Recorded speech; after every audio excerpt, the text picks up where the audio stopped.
Hello friends, ಈ ದಿನ ಬಂದು ಕೊಬ್ಬರಿ ಬಿಸ್ಕೆಟು ಮಾಡ್ತಾ ಇದ್ದೀನಿ. ಕೊಕೊನಟ್ ಬಿಸ್ಕೆಟು ನೋಡಿ ಈ ರೀತಿ ಆಗಿದ್ದಾವೆ. ತುಂಬ ಚೆನ್ನಾಗಾಗಿದೆ. ಎರಡು ಸೈಡು ಚೆನ್ನಾಗಿ ಚೆನ್ನಾಗಿ ಬೇಕಾಗಿದ್ದಾವೆ ನೋಡಿ ಈ ರೀತಿ. ಹಾಗೆ ಈಗ ಮನೆಯಲ್ಲಿರೋಂಥ ವಸ್ತುಗಳಿಂದ ನಾವು ಈ ಒಂದು ಕೊಬ್ಬರಿ ಬಿಸ್ಕೆಟು ಮಾಡಿಕೊಳ್ಬೋದು. ಈಗ ಕೊಬ್ಬರಿ ಆಗಿರ್ಬೋದು, ಸಕ್ಕರೆ ಆಗಿರ್ಬೋದು, ತುಪ್ಪ ಇದ್ದೇ ಇರುತ್ತೆ ಮನೆಯಲ್ಲಿ.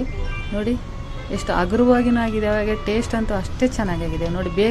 ಅಷ್ಟೇ ಚೆನ್ನಾಗಿ ಬೇಕಾಗಿದ್ದಾವೆ. ಈ ರೀತಿ ನಾವು ಮಾಡ್ಕೊಳ್ಬೋದು ಮನೆಯಲ್ಲಿರೋಂಥ ವಸ್ತುಗಳಿಂದ ನಾವು ಮಾಡಿಕೊಳ್ಬೋದು. ಹಾಗೆ ನೀವು ಒಂದು ಸಲ ಮಾಡಿ ಎತ್ತಿಟ್ಕೊಂಡ್ರೆ ಒಂದು ತಿಂಗಳಾದರೂ ಹಾಗೇ ಇರುತ್ತೆ, ಏನೂ ಕೆಡಲ್ಲ. ಆಮೇಲೆ ಇನ್ನೊಂದೇನೆಂದರೆ ಮಕ್ಕಳಿಗಂತೂ ತುಂಬ ಇಷ್ಟ ಈ ಒಂದು ಬಿಸ್ಕೆಟ್ಗಳು. ಹಾಗಾಗಿ ನಾವು ಮಾಡಿ ಕೊಡ್ಬೋದು. ಯಾಕಂದರೆ ಯಾವುದೇ ಥರ ಕೆಮಿಕಲ್ ಮಿಕ್ಸ್ ಇರೋದಿಲ್ಲ ಮನೆಯಲ್ಲಿ ಮಾಡಿ ಕೊಡೋದ್ರಿಂದ.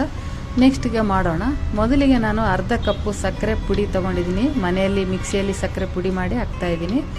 ಅರ್ಧ ಕಪ್ಪು ತುಪ್ಪ ಹಾಕ್ತಾಯಿದ್ದೀನಿ. ತುಪ್ಪ ಅಥವಾ ನೀವು ಬೆಣ್ಣೆ ಹಾಕ್ಕೋಬೋದು, ಯಾವುದಾದ್ರೂ ಹಾಕ್ಕೊಳ್ಬೋದು.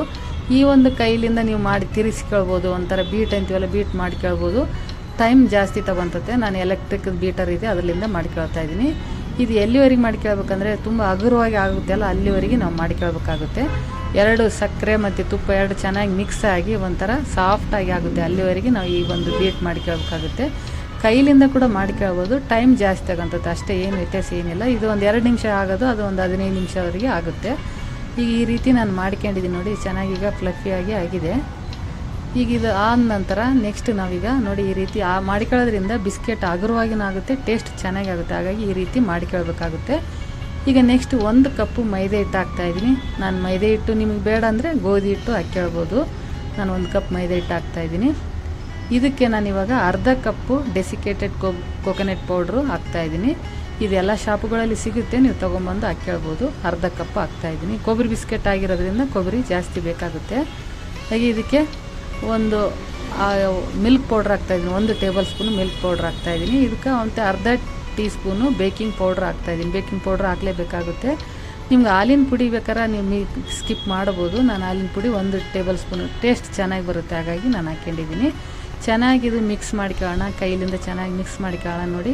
ಈಗ ನಿಮ್ಗೆ ಏನೋ ಸ್ವಲ್ಪ ಗಟ್ಟಿಗೆ ಅನಿಸಿದ್ರೆ ಹಾಲು ಹಾಕ್ಕೊಳ್ಬೋದು. ಒಂದು 2 ಟೇಬಲ್ ಸ್ಪೂನು ಅಥವಾ 3 ಟೇಬಲ್ ಸ್ಪೂನಷ್ಟು ಹಾಲು ಬೇಕಾಗುತ್ತೆ ನೋಡಿ. ಇನ್ನೂ ಸ್ವಲ್ಪ ಬೇಕಾಗುತ್ತೆ, ನಾನು ಇನ್ನೊಂದು ಸ್ವಲ್ಪ ಹಾಕ್ತಾಯಿದ್ದೀನಿ. ನಾನು ಒಂದು 2 ಟೇಬಲ್ ಸ್ಪೂನಷ್ಟು ಮಿಕ್ಸ್ ಮಾಡ್ಕೊಂಡಿದ್ದೀನಿ. ಹಾಲು ಅಥವಾ ನೀರು ಯಾವುದಾದ್ರೂ ಹಾಕ್ಬೋದು, ಏನು ತೊಂದರೆ ಇಲ್ಲ. ಈ ರೀತಿ ಕಲಿಸ್ಕೊಂಡ ನಂತರ ನೋಡಿ ಈಗ ಇದು ರೆಡಿ ಆಗಿದೆ. ನೆಕ್ಸ್ಟ್ ನಾನೀಗ ಓವನ್ನಲ್ಲಿ ಮಾಡೋದ್ರಿಂದ ಒಂದು ಟ್ರೇ ಇರ್ತದಲ್ಲ, ಅದು ತೊಗೊಂಡಿದ್ದೀನಿ. ಅದಕ್ಕೆ ಬಟರ್ ಪೇಪರ್ ಹಾಕ್ಕೊಂಡಿದ್ದೀನಿ ಮೇಲ್ಗಡೆ, ಇಷ್ಟೇ. ನೆಕ್ಸ್ಟ್ ಈಗ ನಾನು ಒಂದು ಚಮಚ ತೊಗೊಂಡು ಸೇಮ್ ಒಂದೇ ಸೈಜ್ ಬರುತ್ತಂತ ನಾನು ಈ ಒಂದು ಚಮಚ ತೊಗೊಂಡಿದ್ದೀನಿ, ಸ್ಪೂನು. ನೀವು ಹಾಗೆ ಕೈಲಿಂದ ಕೂಡ ಮಾಡ್ಕೊಳ್ಬೋದು.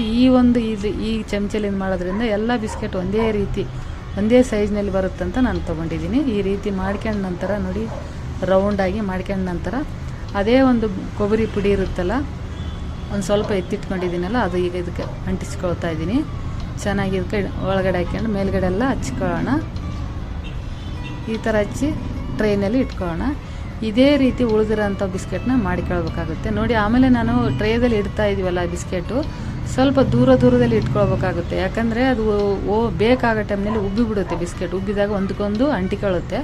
ಹಾಗಾಗಿ 1-1.5 ಇಂಚಿನಷ್ಟು ಗ್ಯಾಪ್ ಇರಬೇಕಾಗುತ್ತೆ ನೋಡಿ. ನಾನೀಗ ಇಟ್ಕೊಂಡಿದ್ದೀನಿ, ನಿಮಗೆ ಕಾಣಿಸ್ತಾ ಇದೆಯಲ್ಲ, ಈ ರೀತಿ ಇಟ್ಕೊಳ್ಬೇಕಾಗುತ್ತೆ. ಈ ಥರ ಇಟ್ಕೊಂಡು ನಾವು ಬೇಕ್ ಮಾಡ್ಕೊಳ್ಬೇಕಾಗುತ್ತೆ, ಇಲ್ಲಾಂದರೆ ಒಂದಕ್ಕೊಂದು ಅಂಟಿಕೊಳ್ಳುತ್ತೆ. ಇದೇ ರೀತಿ ಎಲ್ಲ ಉಳಿದು ಎಲ್ಲ ಮಾಡ್ಕೊಂಡಿದ್ದೀನಿ ನಾನು ನೋಡಿ. ಈ ರೀತಿ ಇಟ್ಕೊಳ್ತಾ ಇದ್ದೀನಿ. ಈಗ ನಾನು ಓವನ್ನಲ್ಲಿ ಪ್ರೀ ಹೀಟ್ ಮಾಡ್ಕೊಂಡಿದ್ದೀನಿ. ಇವಾಗ ಓವನ್ನಲ್ಲಿ ಇಟ್ಕೊಳ್ಳಿ. ಈಗ ರೆಡಿ ಆಗಿದೆ. ಈ ಓವನ್ನಲ್ಲಿ ನೀವು ಓವನ್ ಆಗಿರ್ಬೋದು, ನೀವು ಗ್ಯಾಸ್ ಮೇಲೆ ಪ್ಯಾನ್ನಲ್ಲಿ ಕೂಡ ಮಾಡ್ಕೊಳ್ಬೋದು. ಈಗ ಇದು ಪ್ರೀ ಹೀಟ್ ಒಂದು 5 ನಿಮಿಷ ನಾನು ಮಾಡ್ಕೊಂಡಿದ್ದೀನಿ.